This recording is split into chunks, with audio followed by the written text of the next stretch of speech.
Men communicate directly and the women communicate indirectly.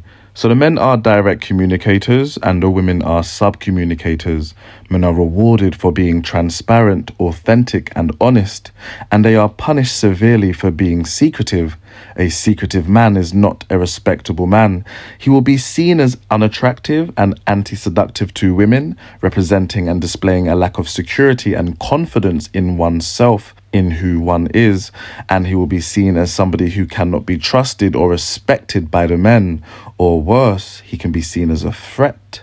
So in order to be considered a man of integrity or a respectable man, which is the high value man, then you must wear your heart on your sleeve.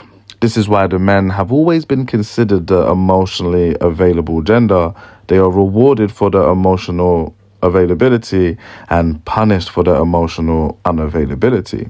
However, the women have always been the emotionally unavailable gender, contrary to popular belief. They have never worn their hearts on their sleeve because the woman has always been known for her secrecy. The woman cannot be transparent and honest about who she is. She must keep who she is a secret.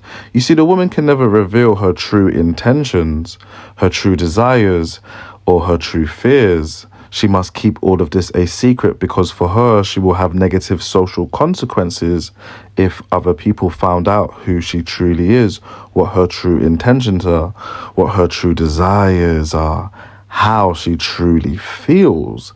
This is why women have a different relationship with the truth. Women see the truth as a malleable concept, and you can see this in how she sub-communicates with you. So the men communicate to establish the truth, and the women communicate to be able to manipulate the truth, to be able to control the truth. And what's so interesting about this is that to women, the truth can be dangerous. The truth in many ways is not on her side. The truth has not yet been overcome. So the truth is still an enemy to women. As men, most of us have been thrown into the ocean at a very young age. We have been thrown into the truth, into the cold reality of the world, and we are expected to either sink or swim. Most of us sink, unable to withstand the cold pressure of the truth, and very few of us are actually able to swim. But those of us who are able to swim, those of us who are able to make it back to shore, return from this exposure with a greater depth of character, greater wisdom, greater confidence, and a greater capacity to experience joy and affirm life. These little boys have been exposed to the truth and have been transformed because of it. These little boys are now men. They no longer hide from the truth. They serve it. They harness it, using the truth to build and create the world and outcomes they are looking for. This exposure to the truth can be explained as an overcoming of the truth, something that can only be achieved by individuals who have accepted the harsh truths about the self, the harsh truths about others, and the harsh truths about the world. This overcoming of the truth lays the foundations for a great character and personality to be developed. And it is this overcoming of the truth that is specifically being kept away from our women. We do not expose our women to the truth. We protect our women from the truth. We do not raise our women in reality. We raise them in hyper-realities, deeming the full extent of reality too painful, too traumatizing for our women to bear. We do not send our women out to slay her dragons. We slay them for her. We protect our women, raising them in fantasy-wrapped bubbles. We teach them entitlements instead of good behaviors, and we teach them delusion instead of confidence. We protect our women from the truth. We do not gamble on our women's ability to overcome the truth like we do with our men. We do not chance it. But at the same time, this protection of our women denies our women from the only thing that could possibly allow her to develop a good and strong character. She was never even given the chance in the first place. Another thing that is so interesting about this is that this is exactly what feminism originally stood for, and this is the aspect of feminism I sympathize with the most. And it is that our protection of women denies our women.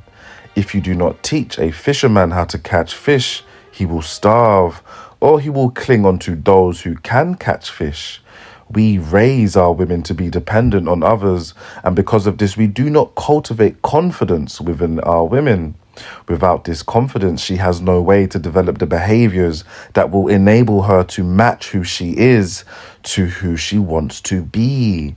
She will develop a division in her mind, her underdeveloped true self, falling further and further behind from who she wants to be, who she should be, and who she could be if she had the right character. This creates the secret self of the woman, who she truly is, but others can never find out. So because we don't develop our women, choosing to instead protect our women, they are not raised to be noble, they are not raised to be brave, and they are not raised to be courageous. As a society, we have always shamed our women into behaving. We have shamed our women into behaving because we have no other way. We have punished them and rejected them for everything bad they have done, and rewarded them and accepted them for everything good they have done. We have conditioned and manipulated what is good and bad into our women. Our women have never cultivated these values for themselves. We have forced morality onto them. They have never cultivated their own moral compass. Our women conform, not because they want to, but because they have to, but because they need to. Most women despise everything they are attached to, everything they are dependent to, and everything that denies her from growth and independence. She is born into a world where she is expected to play the role of the muse, which is the role of moral superiority and inspiration, a role her true secret self is nothing like. You see, the woman is to symbolize and represent things like higher morality, purity, innocence, preservation, inspiration, and fertility. But the woman's true secret self is nothing like the things the woman is to represent. She is more than likely not innocent. Maybe she lost her virginity a very long time ago. Maybe she does not care for her skin or for her hair and despise the men for not being judged so harshly. She knows she is not an inspiration because she knows she is a little girl. And maybe she does not even want to have children because she is terrified of childbirth. This is her true secret self, but she has been shamed into submission by the world. She is oppressed. Her true self unable to be shown to the world, so her true self unable to be loved, heard, seen, or understood. Her true self underdeveloped and kept a dirty secret. It is who she truly is, but others must never find out. She has internalized the shame we have placed on her whole life. She knows who she truly is not good. She knows it to be bad. It has never been exposed to the light, so it is bad. It is dark, and it is this dark, true secret self she keeps away from others. This is the root of her secrecy, her dark, true self who pulls the strings behind everything she does. It has shaped her communication. So the man communicates directly to establish the truth, and the woman communicates indirectly to manipulate the truth, to control the truth, to conceal the truth, to hide the truth, and to distribute the truth. The man believes the truth to be his best friend, the truth representing God, reality, logic, and science, whilst the woman believes the truth to be the enemy, the truth representing an uncovering of her dark, true, secret self. The truth is dangerous for the woman, internally and externally, because she is yet to overcome the truth. It is dangerous internally because the woman is not ready to accept the truth about who she is. The woman lives in fantasy and convinces herself that who she is the same person as who she wished she was. without the behaviors or the characteristics to develop into the person she wants to be.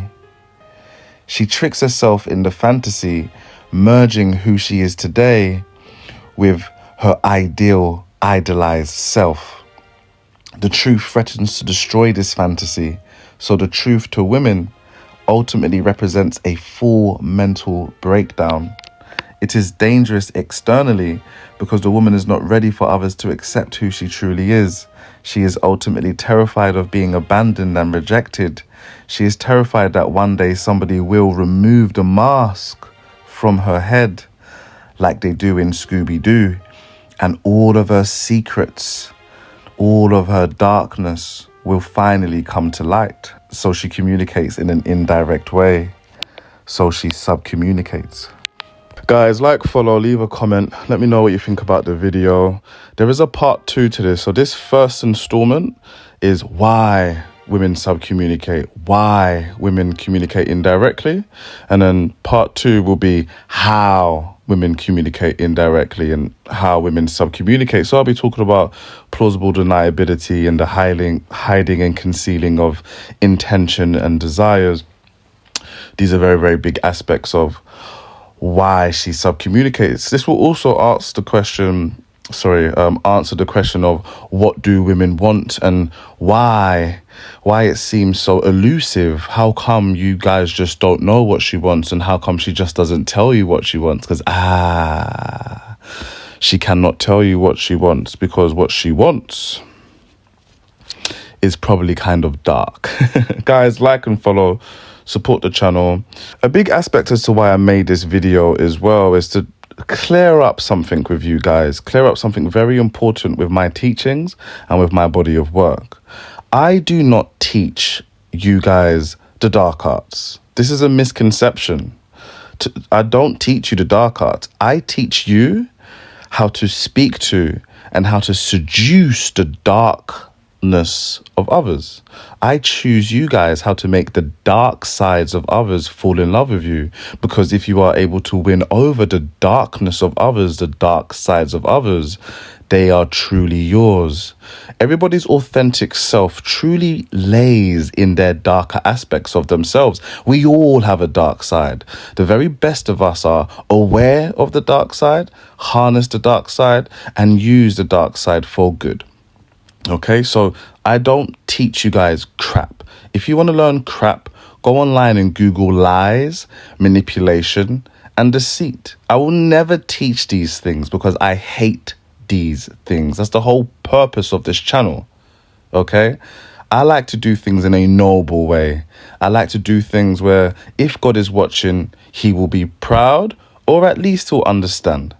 Okay, so if you guys want to learn more about this, if you guys want to learn how to win over the darkness of others, then sign up to the one-on-one coaching. If you guys are happy with the content I'm providing for you, support the channel, guys. Join me on my Instagram if you want to see me pretty much every day. I'm very active there. I'm very busy in this life, guys, and I really, really try to do this stuff when I can. But I'm very, very busy. You guys know how it is. All right, I'll see you for the part 2.